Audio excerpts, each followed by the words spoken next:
Okay, so I just watched this interview that was so freaking good. Oh my gosh, it was so good. And I want to talk about that and give more information about that. And one thing too is I want to say is like yesterday when I was talking about, I think it was yesterday, when I was talking about, like, because I keep stressing out about Stella and her, like something going on. I hope she's just a whiny girl and it's just arthritis, um, but it's hard to know. And so, I think a lot about the death part of it in the med beds, and for a while I was just like, oh, I just gotta get those med beds. I gotta get those med beds. And then so it was making me think about like, well, what about for dogs and stuff? Would they do that? I mean, because then we're kind of doing exactly what's happening to us right now. Then we are taking over their life. Oh, we don't leave me. I need to keep you alive so I can't feel pain. Well, they're not doing it for that reason. I'm talking about why we would do it, to keep our dog alive forever until we died. And but see, my whole thing is, and when I was talking about it being like this whole ethics thing going around it, and what I was talking about is like, to me, I completely recognize each of these little beings around me as an individual soul on an individual journey and having their own experiences. And I don't know about like just trapping one in their body when they can't really do anything about it, because that's like what's going on with us. Like they're manipulating us and we can't do anything. Well, I mean, it's coming, we're all being able to see it. But anyways, that is, to me, really significant for us to respect all these animals, like on the same level, they're souls. There's no soul that's lower or better. Just because you're in a human body doesn't mean you can just take over some other soul. And that's part of, what people are going to be learning when the lights go on. Like, so this interview, this has got information I'd heard before. But so for me, what was interesting is because, like I've talked about before, I went through a life-changing crisis. I got a brain injury. I lost everything, everything. Lost my identity, my livelihood, my home, everything I had built, my whole idea of my future, my friends. For a time period, I had so many family that wasn't even talking to me. And it was a really hard time. And to get through it, I had to, find something inside of me to keep me going. And, that's the spiritual awakening that happened. And I had already considered myself a spiritual person. I'd already been studying reincarnation, God, since I was young, and about near-death experiences and really trying to understand, like I didn't align with teachings back in the time when I was growing up of Bible and stuff. So I was really, looking for my own information, and I felt satisfied. Like I completely understood, okay, this is reincarnation. This is just a life that we're going through. There's going to be a whole bunch more of them. And, but there became a period of time. It's like, well, how do you survive this one? And get all caught up in the rat race. And, but then I got kicked out of the rat race and by getting injured. And, so not really getting injured by somebody else. And oh, my throat is so dry. Hold on. Oh, my throat is just fucked. And so anyways, it always makes me worry too, because my dad died of throat cancer and I've had so many problems with my throat, and they told me it's that acid that comes up from reflux or whatever they call it. It just goes right up, and I've got burns on my voice box and shit. So anyways, it always makes me nervous, but my throat is always, if I get sick, it always goes right to my throat. But anyways, so when I had gone through all of that stuff, it gave me this like spiritual awakening. And that's when I started seeing like, oh my God, the sky is different. everything. It just, things started changing. It was really weird how I was just changed my perception, and I was seeing things so differently.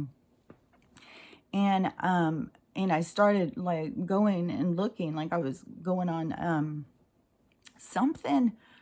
There was something, I can't remember what it was because I'd never been on YouTube before. And then something, I think I was looking for something, and my kids said, well, look on YouTube, you could probably find it. And I think I was looking for videos of Dolores Cannon because I had just heard about her. I like, when I was in the rat race, I was like cut off from, I wasn't focused on doing research and spirituality and reincarnation stuff anymore. I was just focused on surviving and getting ahead and being caught up, shopaholic, workaholic, just, you know, work, and spend. And so then, when I had heard about her and I wanted to see about her, and I don't know how it was that I started seeing videos of like Illuminati or something, but I had seen some then. So I knew a little bit. I didn't know really that much. And when I asked people about it, I said, have you ever heard about this? Be like, oh my God. Either you'd get that as a conspiracy theory or, oh, that's old news. We've been knowing about that for a while. And I'd be like, oh, I never heard of it. And then it just kept coming up more and more and more and more and more. I mean, now it's like, oh my gosh.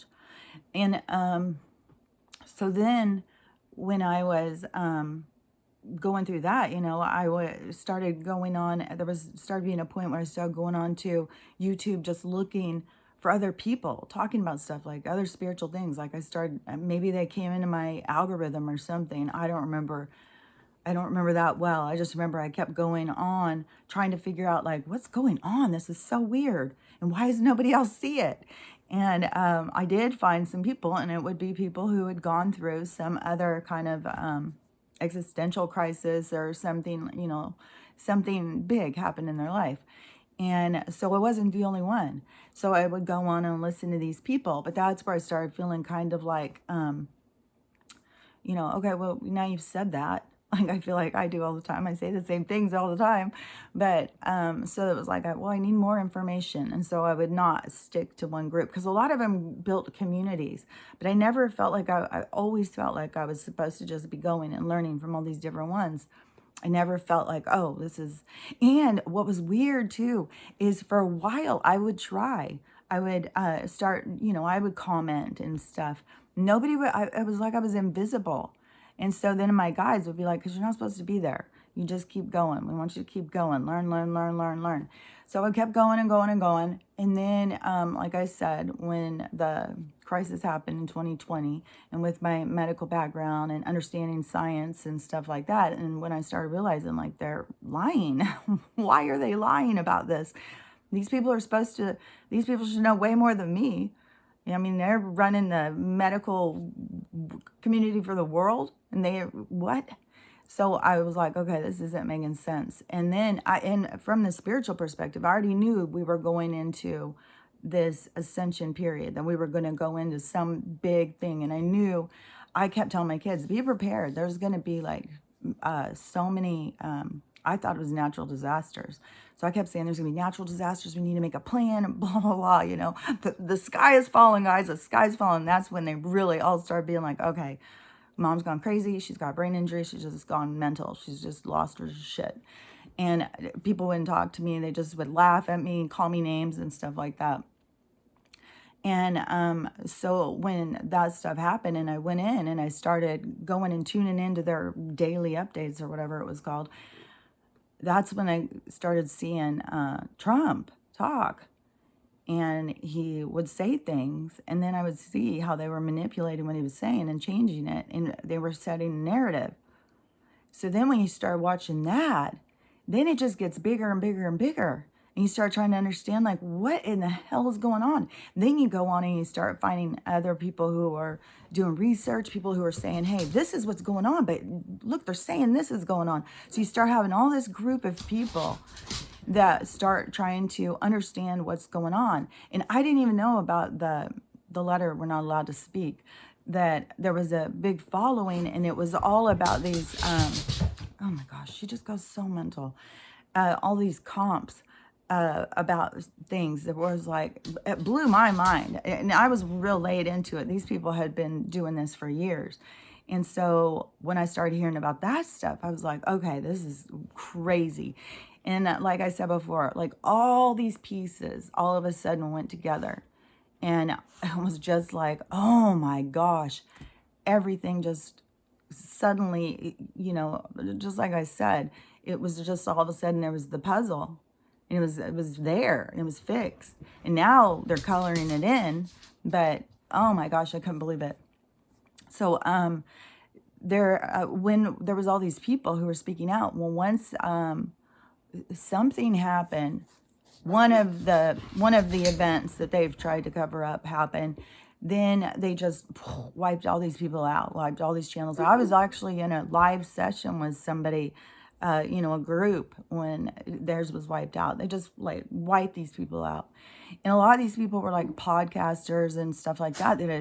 This was their jobs. And then they started talking about the crazy stuff. And it turned into, them losing their livelihood.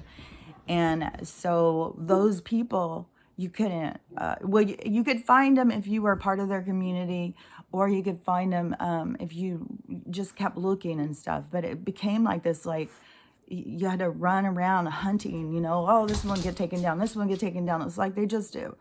And I'm so glad that so many of these people have stuck together because they are bringing in so much information. But the thing is right now, and I talked about this like a couple weeks ago, the cool thing is right now is I think that there's some white hat. I don't know to what extent whoever's doing this, but somebody is bringing mass of these censored videos, just, oh my God, from all these different people.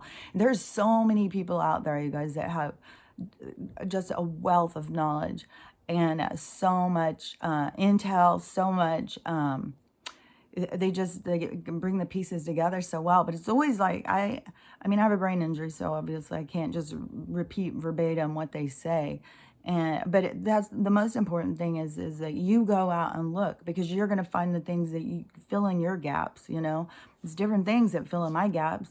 There's different things that I understood. So everybody's going to have their own understanding. That's why, you can sit there and try and tell somebody something and they'll just be like, no, that's crazy. That's crazy. Go look it up.